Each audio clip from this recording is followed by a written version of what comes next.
I'm Anne Goodwin, novelist and prize-winning short story writer, and I'd like to share with you some of how the theme of adolescence features in my fiction. As you know, adolescence is a time of enormous psychological and physical change when, if we're lucky, we can try on different identities to see which suits us. But it also can be difficult for some people, which can make for interesting characters in fiction. And that certainly applies to Diana, who is the protagonist of my first novel, Sugar and Snails, which was shortlisted for the Polari First Book Prize. Sugar and Snails is about a woman who's kept her past identity a secret for 30 years, and she fears that her world will fall apart if it ever gets out. The secret relates to a major life-changing decision she took at the age of 15, and therefore adolescence is a major feature of this novel as we go back and forward between her life as a middle-aged woman in the year 2004 to her childhood and adolescence in the late 1960s and 1970s. The scene that I'm going to read occurs shortly after that life-changing event at 15, when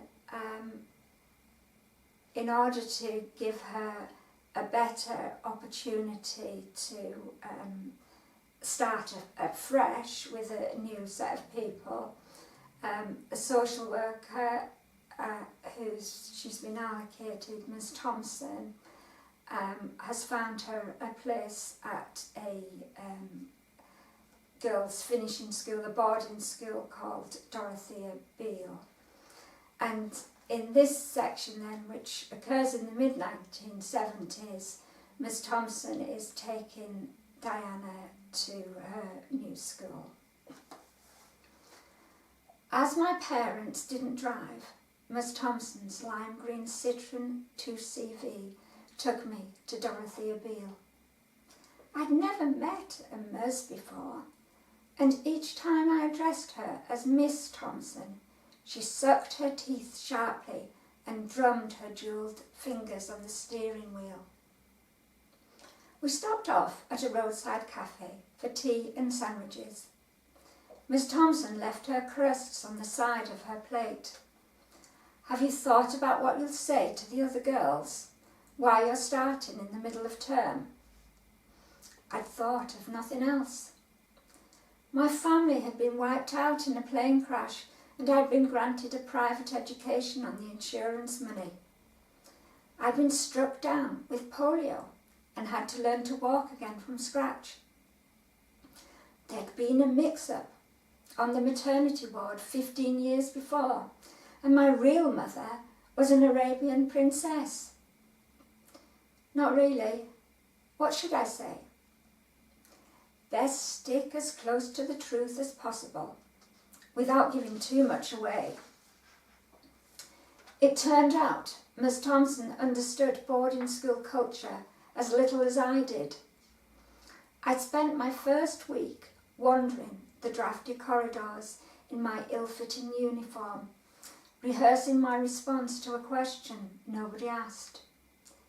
Later, I discovered everyone assumed I'd arrived late because I'd been asked to leave another establishment for misbehaviour. No, I insisted. I wasn't expelled. I got a scholarship from my local authority, but I couldn't take it up till now because I've been sick. The girls preferred their own explanation. If I'd understood how their minds worked, I'd have left it at that. But I didn't want a reputation as a rebel. So I repeated my story until every girl in the school had heard it. Yet it wasn't the truth of my argument that convinced them, nor the force of its repetition, but the voice that conveyed it. My vowels were short when they should have been long, and long when they should have been short. It was my accent, along with how I sat with my legs too wide apart, and my total ignorance of the basics of lacrosse, that proved I'd come straight from a state school. The truth did not enhance my reputation. Even when I'd imbibed the rules well enough to captain the team to the finals of the interschools tournament, I was still that scholarship girl.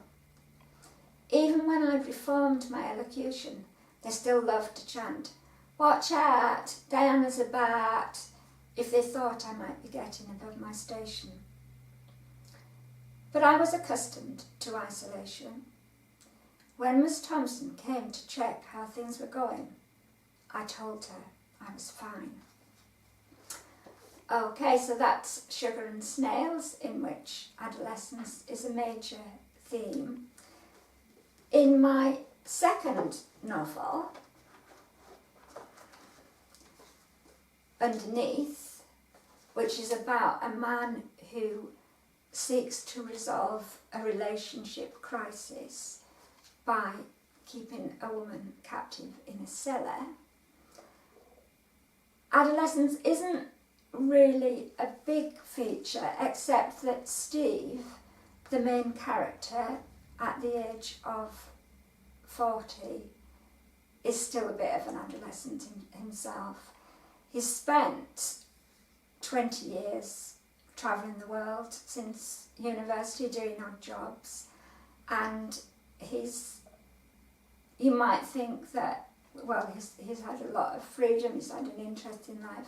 You might also think he hasn't taken a lot of responsibility.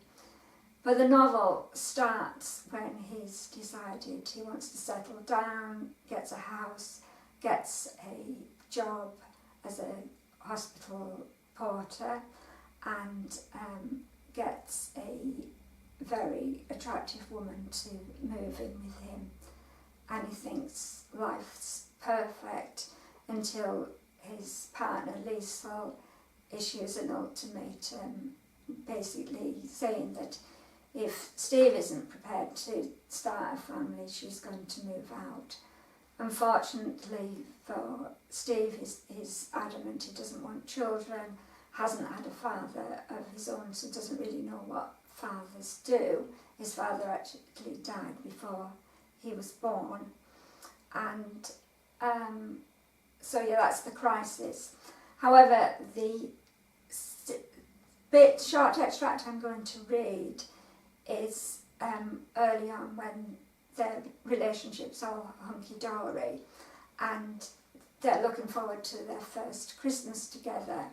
There's been a bit of misunderstanding where Liesl has been upset because she's thought Steve is going to go for Christmas with his family, his two older sisters and his mother who now has dementia and is in a sheltered housing in a nursing home.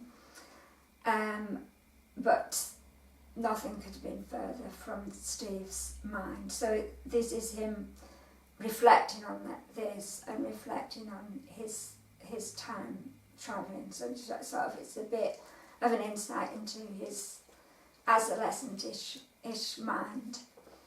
So this is Underneath. What Liesl didn't realise was how the notion of Christmas with my family completely freaked me out.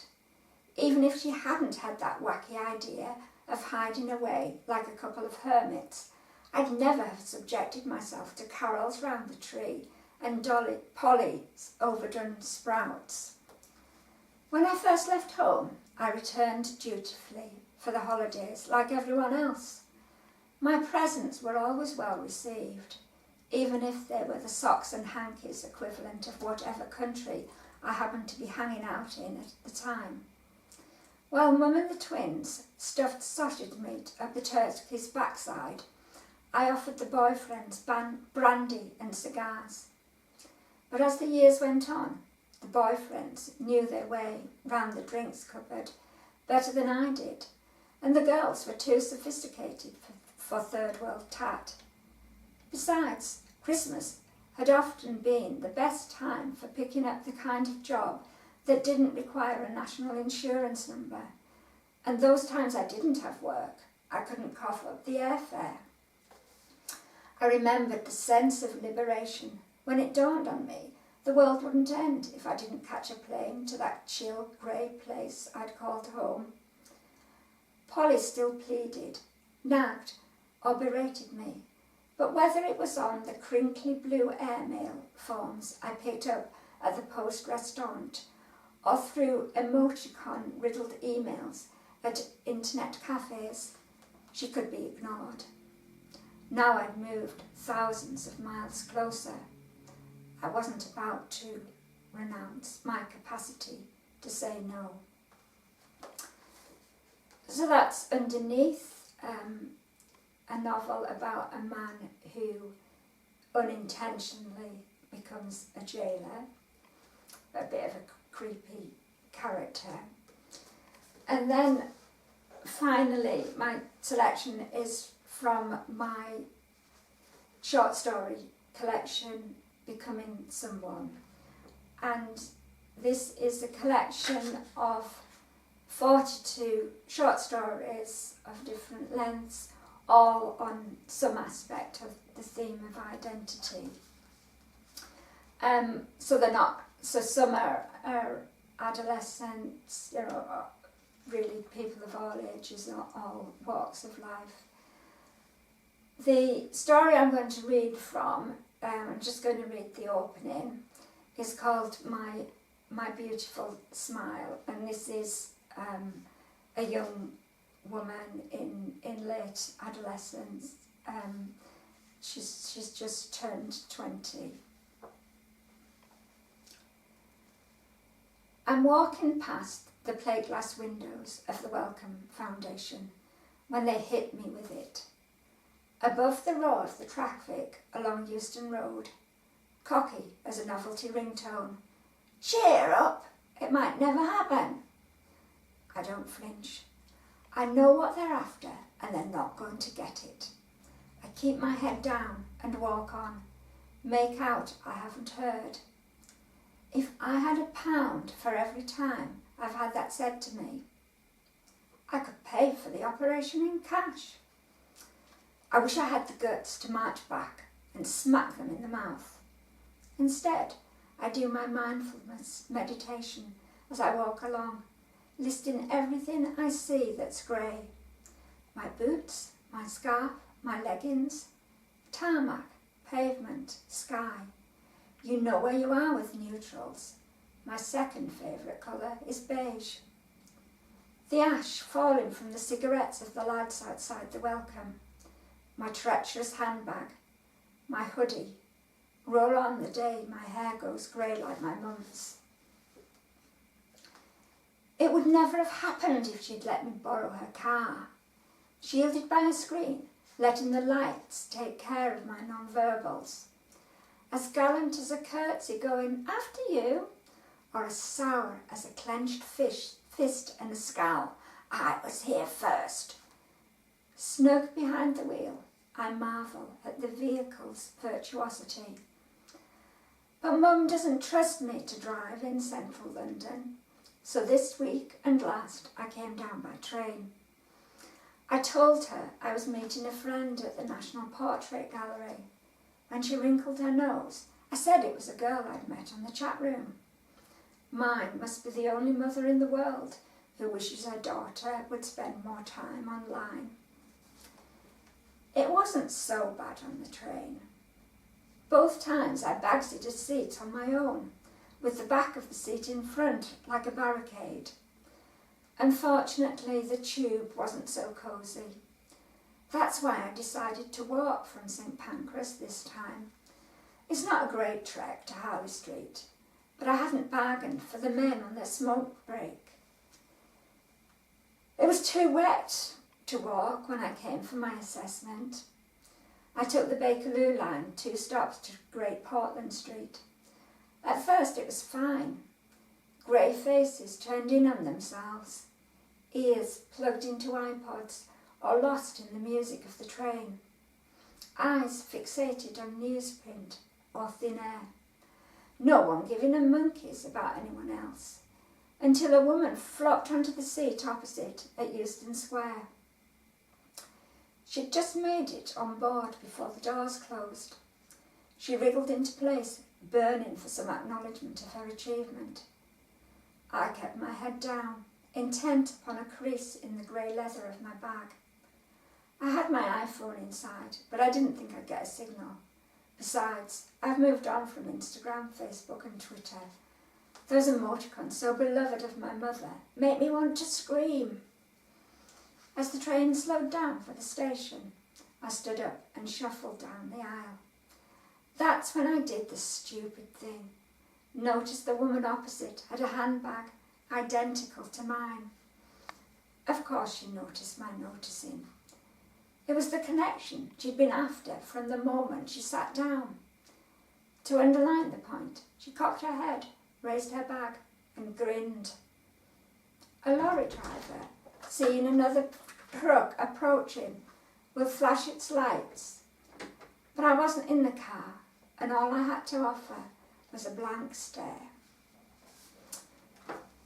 So that's just the opening of the story, My Beautiful Smile, from my collection, Becoming Someone.